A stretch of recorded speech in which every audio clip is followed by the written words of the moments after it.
Hello, I'm Jackie Fox, and welcome to Fox Talks. So, we're finally wrapping up our series on hate speech and its relation to hate crimes. And for this video essay, we're going to be talking about the Trump effect. Make America hate again. Alright, so I have not one but two studies to show you in this video. Two, not four. I am not a crook, but two. The first is an essay called The Effect of President Trump's Election on Hate Crimes. This essay empirically evaluates the relationship between President Trump's rise to power and the recent increase in reported hate crimes, which is referred to in the media as the Trump effect.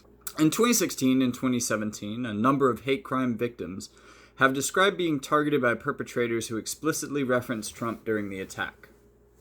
And one analysis found that a quarter of recent hate crime perpetrators in states like Florida allegedly invoked Trump's name.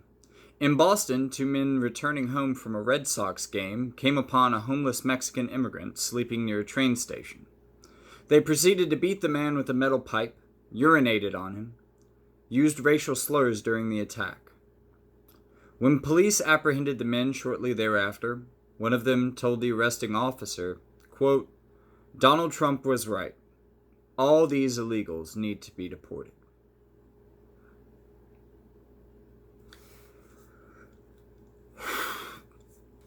Okay. All right. Man, it's fucked up. This essay demonstrates empirically that President Trump's rise to the presidency was associated with one of the largest upticks in hate crimes in recorded American history, second only to the spike in hate crimes after the terrorist attacks on September 11, 2001. A pattern was detected in hate crime trends, showing that they typically decrease within the last quarter of the year. This trend is consistent within the data, with the exception of 2016 following Trump's election. Overall, I remind you, hate crimes increased over 17% between 2016 and 2017, which you can also see in this data. They argue that it may not have been Trump's campaign trail rhetoric, as many suppose, but Trump's subsequent election as president of the United States that validated this rhetoric in the eyes of perpetrators and fueled the hate crime surge. President Trump's election was associated with a statistically significant surge in reported hate crimes across the United States, even when controlling for several alternative explanations. Counties that voted for Donald Trump by the widest margins in the presidential election saw the largest increase in reported hate crimes. Counties with above 55% approval for Trump saw increases in hate crimes even above this growing average, while counties with less than 55% approval saw less hate crimes than the average county did.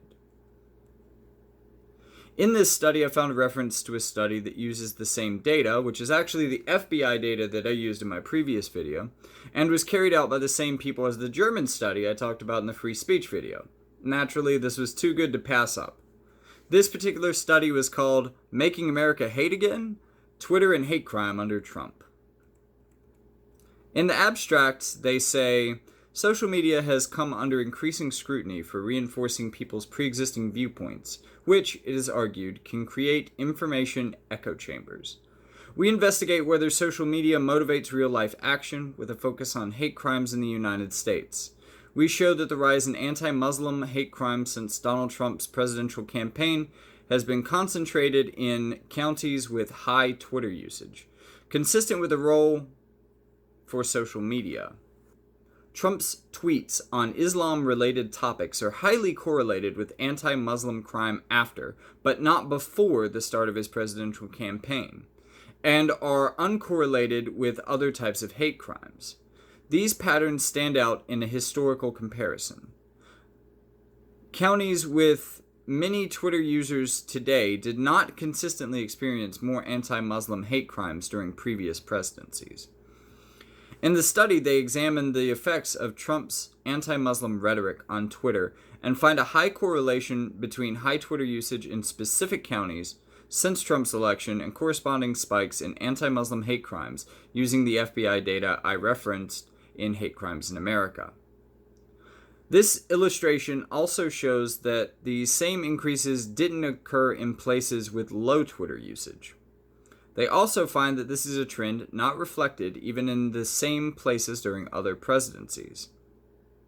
Furthermore, they plot the frequency of Trump's anti-Muslim tweets and spikes in hate crime, indicating that the spikes closely followed anti-Muslim tweeting.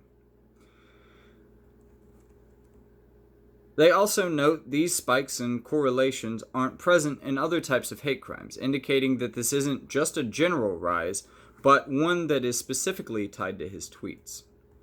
This is a topic that Eyal Feinberg, Regina Branton, and Valerie Martinez-Ebers studied for the Washington Post using the Anti-Defamation League's Hate, Extremism, Anti-Semitism, and Terrorism map data, which I showed you in the Hate Crimes in America video.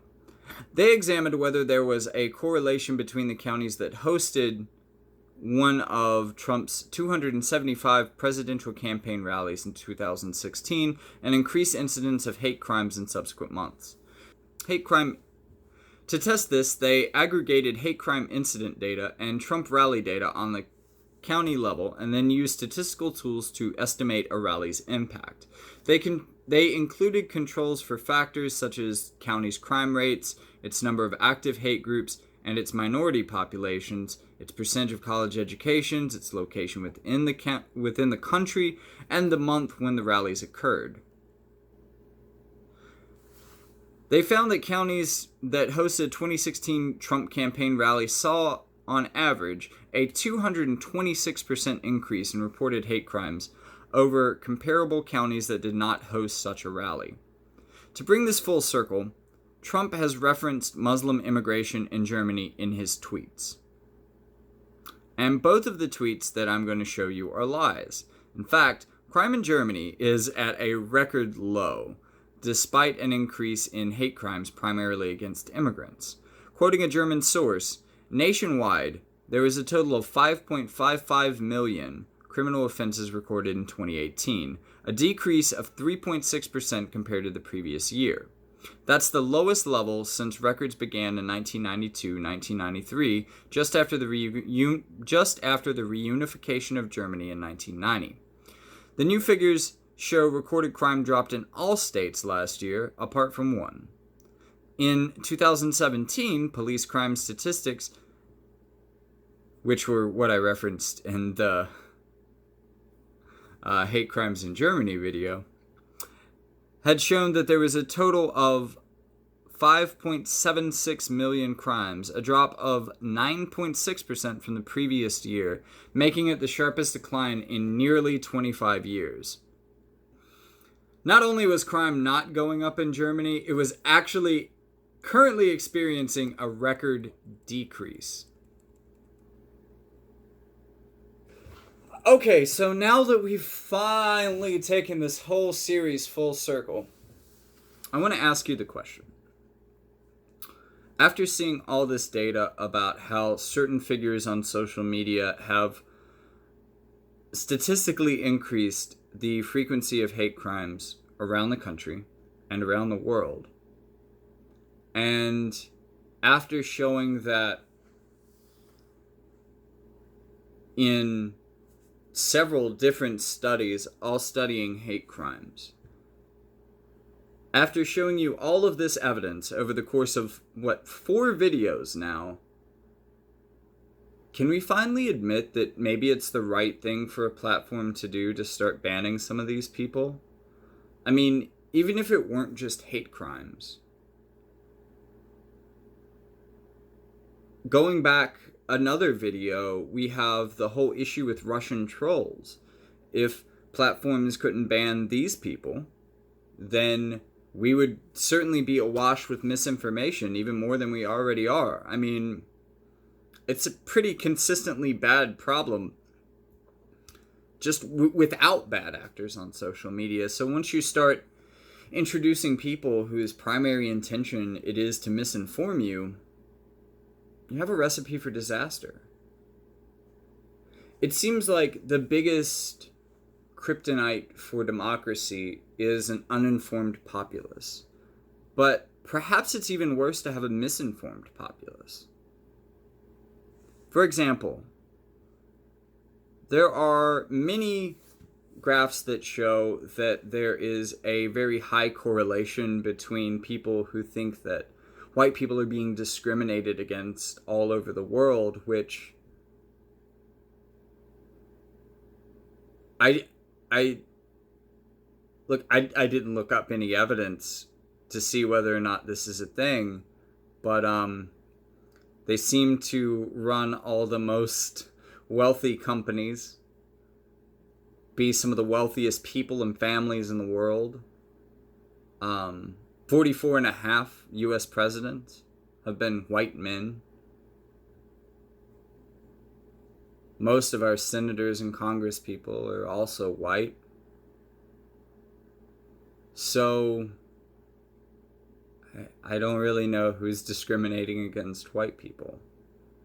But because people believe that this is an issue that affects people, suddenly people, even people all the way in England, are supporting Trump because they believe he's, as Jesse Lee Peterson puts it, the great white hope.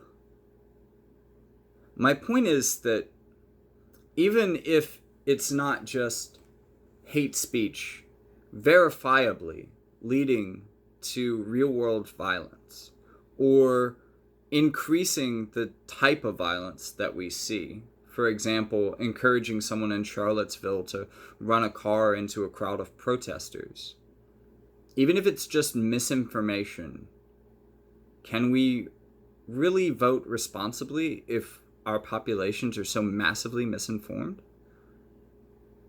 What can we do about this? I mean, I don't really know the answer to that question, unfortunately, and it bothers me. But I do know that the one thing that wouldn't help at all is trying to doggedly say that we need absolute free speech on all internet platforms.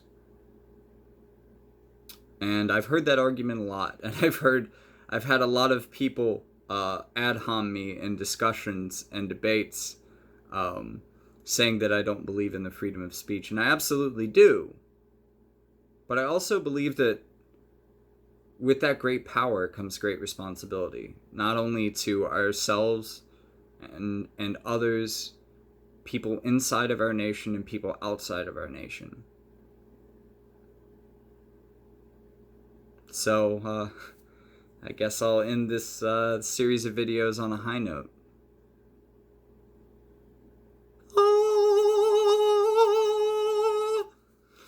Like and subscribe, people. You know the drill. Also, hit up that Patreon link. I put it there for a reason.